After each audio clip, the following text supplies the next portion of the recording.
A wedding cake getting cancelled just days before the big event sounds like a nightmare, right?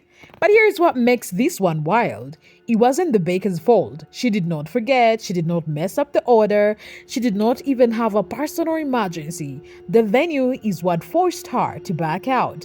And the worst part, she did not just lose money, she was nearly pushed out of business. The baker's name is Grace. If you've been on TikTok, you may have seen her.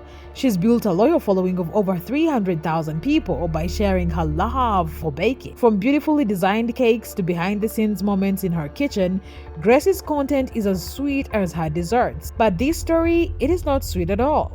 This time, Grace wasn't posting a cake tutorial or a decorating hack.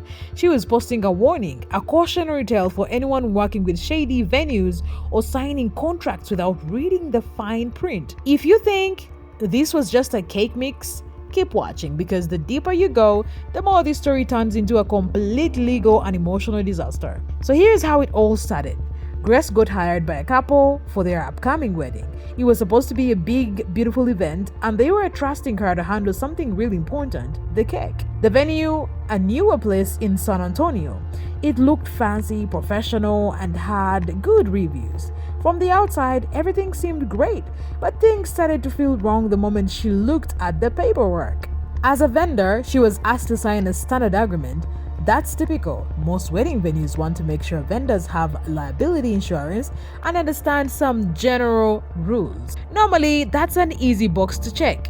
But this venue, they had an unusual and frankly alarming clause in their agreement. One section said that Grace would be held 100% responsible financially and legally for anything that happened during the cake cutting, serving, or eating. Anything. If a guest tripped and fell while walking over to the cake table, that was on Grace. If someone choked on a dowel or got sick, also her fault. If a caretaker mishandled the cake and got hurt, Grace would be held liable. Now, here's the frustrating part. She wasn't even going to be there. Her job was to deliver the cake, set it up, and leave. That's it. She wasn't cutting the cake. She wasn't serving it. She wouldn't be around to supervise what happened. So how could she be expected to take full responsibility for everything that might go wrong? So this client is getting married at a newer venue in the surrounding areas of San Antonio. Every venue that I've ever worked with has me sign a vendor agreement, and most of them ask for a copy of my liability insurance. So that's very normal. It goes on behind the scenes. Most of my clients probably don't even know that I do it. The venue has in their vendor agreement that it's 100% of the liability for anything that happens to the cake, the guests, the caterers, or the staff of the venue during cake cutting, serving, and eating time. The baker assumes 100% liability for anything that happens. Mind you, I am not on the premises for the cake cutting and serving at all whatsoever. This might sound like no big deal to you, and probably it would have been no big deal. It is not probable that anything is going to happen during cake cutting or eating or serving time. It is possible though, and that's what gave me pause. In the back of my mind, I'm like, okay, worst case scenario. She took a moment to imagine the worst. What if a guest had a serious allergic reaction? Or a child picked up a piece with a dowel and choked? Or maybe a staff member slipped and hit their head? The chances of any of that happening were super small, but not zero. One unexpected thing could lead to a lawsuit, and if it did, it would all fall back on her. Her liability insurance only served $1 million US, which sounds like a lot, but in legal terms, that money could disappear quickly if the case got big. So Grace did what any smart small business owner would do. She reached out to the venue and explained her concerns. She politely asked if they could remove or revise that part of the agreement. She explained that she wouldn't be present at the event and couldn't take responsibility for anything she did not control. She wasn't trying to be difficult, she was simply trying to protect her business. The response she got? A cold, blunt ultimatum: sign the agreement as it is, or you're not allowed to deliver to our venue. That was it.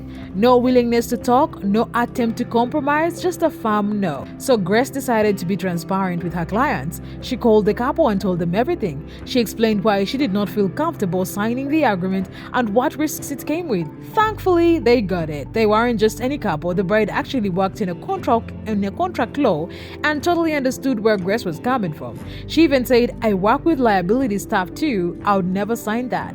To help, the bride offered to pick up the cake herself so that Grace did not have to step foot on the property. But that also meant Grace needed to refund the delivery and setup fee, which wasn't ideal. Still, even though the venue was the problem, Grace wanted to do what was right. A caterer cuts themselves with the knife when they're slicing my cake. A caterer drops the cake. I have to refund. A caterer serves a piece of cake to a guest that has a dowel in it, and the guest chokes on the dowel. I'm in really big trouble. And I've now signed an agreement assuming 100% liability for something that is I'm not doing, number one, and it's occurring when I'm not even going to be on the premises at all. And as someone who owns my business and it's just me, my liability policy covers $1 million, but I don't ever want to have to use it. It would put me out of business in a heartbeat to assume liability for something like that and for the worst case scenario to happen. So I email the venue manager and I'm like, hi, I know you guys are a newer venue. I'm not comfortable signing this liability or this venue agreement where it states that I assume liability for the cake cutting because I'm actually not on site during the cake cutting time. And if you would just take that portion of this venue agreement out, I'm happy to sign it and get it back to you along with a copy of my liability insurance. But I'm not comfortable assuming liability for something that I'm not liable for. And I thought she was gonna be like, no problem, we're a newer venue, like I'll just take it out, we're still getting everything ironed out. She emailed me back right away and she was like, this is the agreement. It was drafted in line with all of the other surrounding venues agreements, and this is the agreement. If you're not willing to sign it, you're not welcome on the premises. You need to find another way to get these desserts here. And I'm like, okay, so call my client and I'm like, I'm so sorry. I know it's really close to your wedding. Tell her everything I've just told you. And she's like, no, I would never sign that. Like, I'm in the business of liability. And I was like, oh, thank God. Like, thank God. Thank God you're not mad at me. And I'm like, I feel like I'm maybe being a little dramatic. And she's like, no, I would never sign that. I would never advise my clients to sign that. And she was like, well, how about we'll just pick it up and we'll take it to the venue and then this won't be a problem. And in the back of my mind, I'm like, okay, I'm going to do whatever I need to do to make this work. And then I'm never working with this venue again because this is just ridiculous. Like, this is ridiculous. So I normally don't let my clients pick up and deliver, or take to their own wedding, but we're at this, like, we don't have another choice. I'm like, okay, I'm gonna refund you the delivery and setup fee, and like, we're just gonna make this work for your wedding. And she's like, okay, she's so appreciative, and she's like, I am gonna call the venue because for how much money I'm paying, this is ridiculous. She tells me how much money she paid, and I'm like, oh, this is ridiculous. You've paid enough money that they should be coming and picking the cake up for me and serving it for free with gold forks. I'm just joking, but this is not a cheaper venue. They've paid handsomely to get married at this venue. So the fact that this is a problem that's arising so close to their wedding is it's crazy. If you thought that was bad, it gets worse. Just a little while later, Grace got a phone call from the venue manager, same person who sent the agreement, and now they are saying something totally out of line. We don't want your cake on the property at all. Let that sink in. The bride was willing to handle the cake herself. The deal was already adjusted, but now the venue was outright banning her cake. And keep in mind, this wedding was just days away. Grace was stunned. She had followed all the right steps, communicated clearly, and had tried to work around the problem with fairness. She had done nothing wrong, not a single misstep in how she handled the situation. The client had already paid in full. Everything was set and ready to go. This was supposed to be a happy moment, a celebration, but instead, she was being completely cut off. Pun fully intended. The venue manager, instead of addressing the contract issue professionally, tried to flip the narrative and make it seem like Grace was the one being unreasonable. They pointed out that all the other vendors had signed the same agreement without complaining. So why was Grace making things difficult? It was clear they were trying to put pressure on her by making her feel like the odd one out. But Grace knew what she was doing. She wasn't overreacting, she was being careful. Just because others did not read their contracts closely or choose to ignore the risks did not mean she would do the same. She had a responsibility to herself and her business. When Grace told the bride what had just happened, the bride cried. And not out of anger toward Grace, she cried because everything felt like it was falling apart.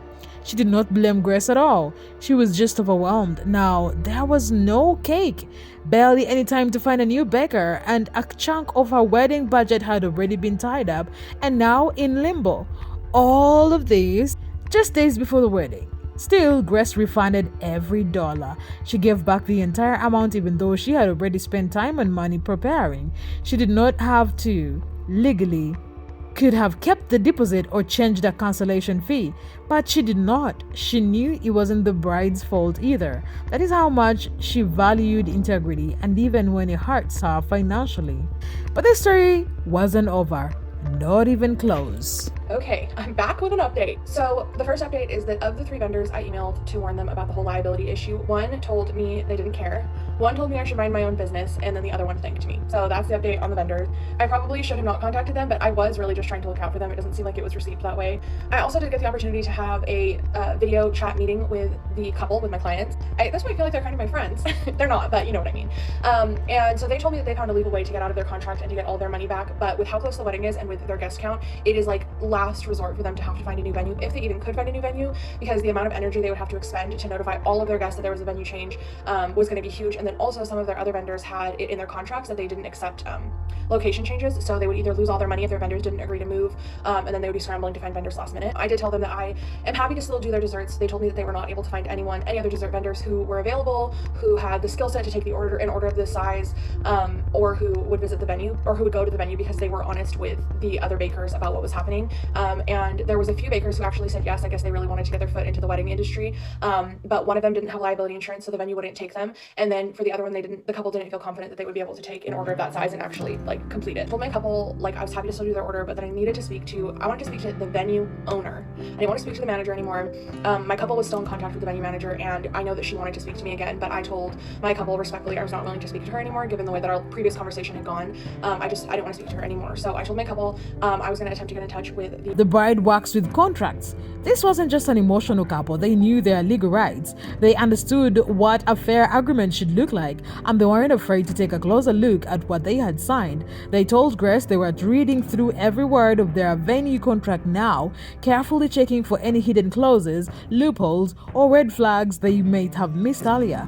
They wanted to make sure the venue hadn't tried to sneak in anything else unfair. They also told Grace not to expose the venue name publicly, even though tons of people online were asking her to name and shame.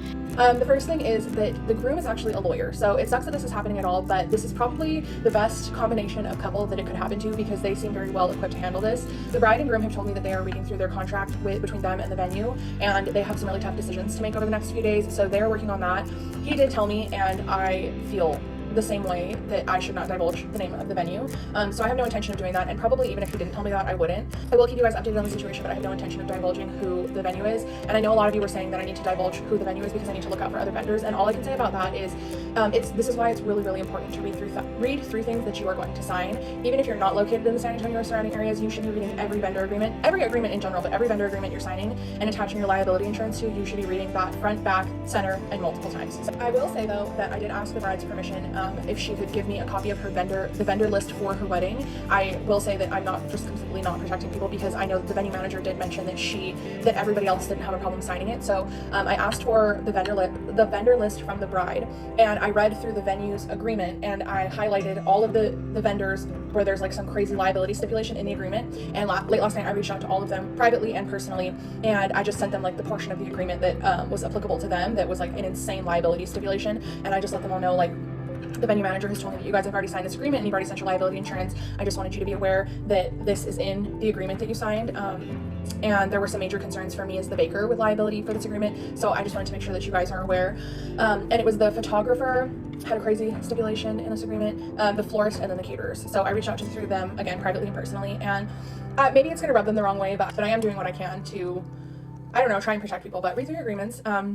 I did tell the bride, so her order on my end, her order was huge. This is a pretty big wedding, I'm assuming.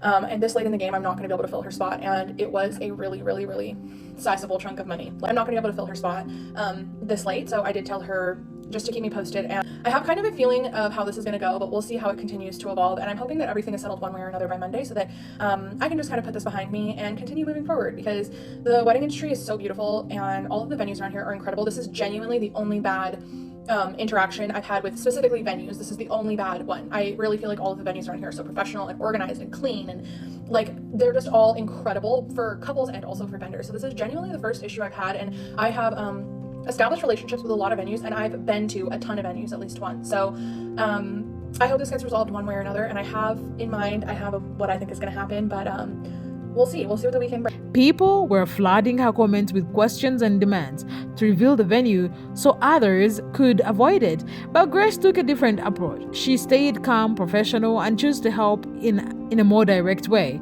She asked the bride to share a list of other vendors involved in the wedding. Grace did not want to start drama online. She wanted to protect the vendors from getting caught in the same situation. Grace reached out to those vendors privately. She warned them about the crazy clause in the vendor agreement. She told them to take a closer look at their own contracts with the venue and not to assume everything was standard or safe. Some vendors were grateful for the heads up, and others did not seem to care at all. They acted like it wasn't a big deal. Still, she tried. Grace did not have to do any of this. She could have just moved on and focused on her next client. She couldn't sit back and watch others walk into the same trap without saying anything. And that says a lot about her character. This venue was the first one that ever treated her this way. Grace has worked with tons of webs over the years, some of them multiple times. She's built great relationships, she's always shown up on time, delivered quality work, and treated everyone with respect. This situation, it was different. It was hostile, and even though this was one of her biggest orders in terms of money, she chose to walk away. That's powerful. She chose principle over profit. She chose ethics over income, and she stood up for herself in a way that most people wouldn't have. I ended up having a meeting with the venue owner, and it was actually venue owners. There was multiple owners. I had a meeting with them, and the meeting went well. I had a lot of stipulations in order for me to do this couple's wedding desserts at their venue, given everything that had transpired. So I told the venue owners that these were my stipulations, and you guys might not agree with me, you might think they're ridiculous, but I've wasted so much time on this whole issue. So has my couple, and so these were my stipulations. My first stipulation is that the venue was going to have to cover my invoicing fee. So in order to send the initial invoice to this couple, I was charged $70 on the back end as like a servicing fee, and then I refunded the couple their full amount, and so I lost $70 on that transaction because I refunded them their full amount, which is totally okay.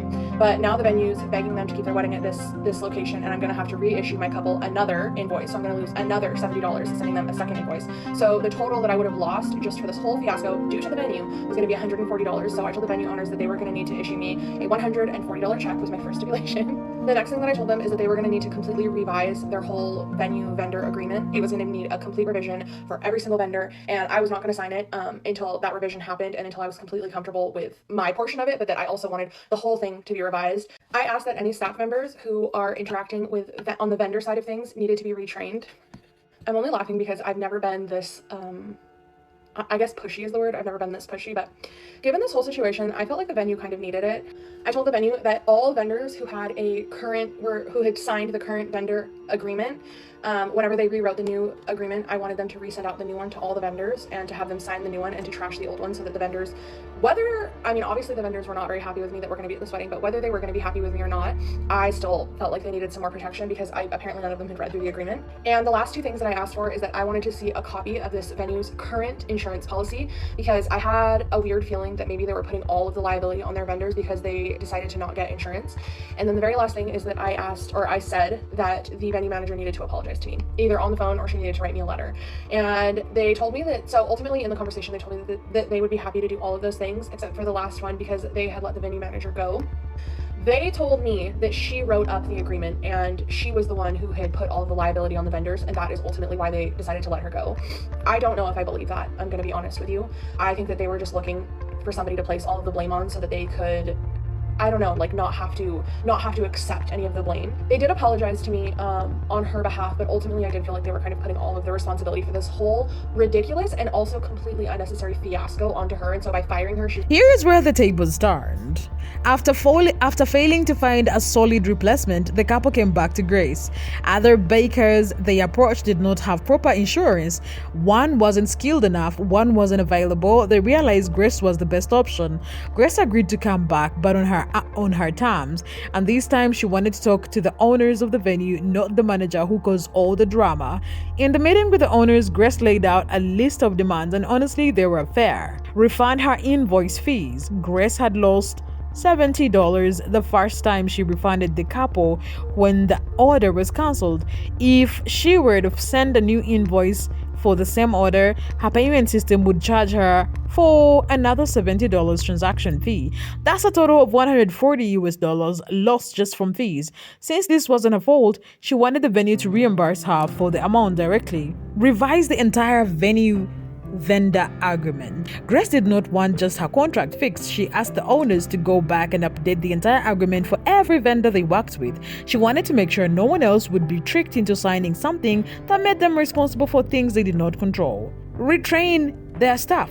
Based on her experience, Grace felt that the venue staff did not know how to properly interact with vendors. She had been treated poorly, dismissed, and even pressured. She asked that the entire team, especially those who deal with vendors, receive training on professionalism and vendor relations moving forward. Reissue new contracts to all vendors. Grace requested that the venues send updated fair contracts to all vendors currently working the event.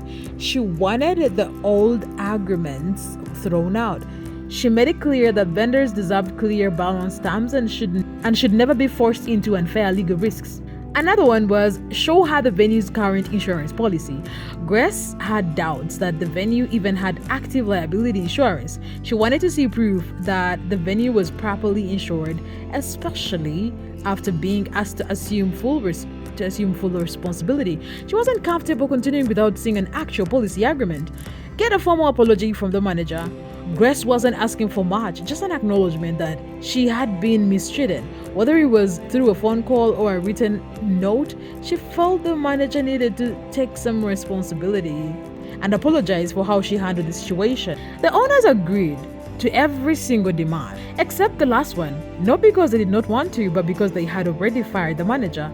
Turns out the manager wrote the original contract without the owners even knowing, and her decisions nearly cost them a major wedding and their entire business reputation.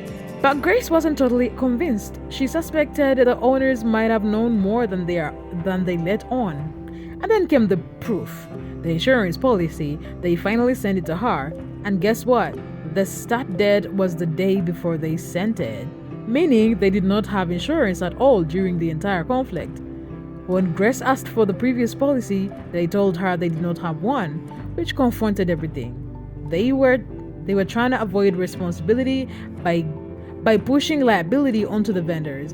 This wasn't just unprofessional, it was dangerous. Grace did not just protect herself, she protected everyone involved in the wedding. The bride, who could have ended up with no cake and a ruined moment, the groom, who was left trying to fix a mess that wasn't their fault, the other vendors, who might have signed risky contracts without fully realizing what they agreed on, and future couples too, who might have walked into the same trap without someone like Grace speaking up first. She took the time to read the fine print that most people usually skip. She asked the questions that needed to be asked. She made the right choice to walk away from when things don't feel right.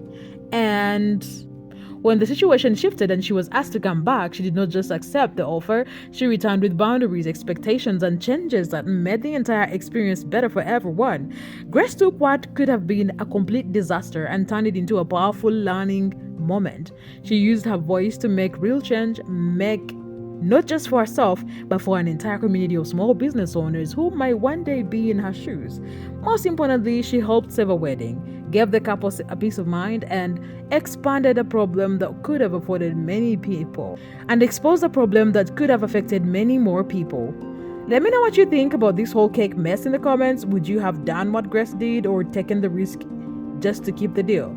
And hey, like and subscribe if you love story where the underdog wins, because this one she absolutely did.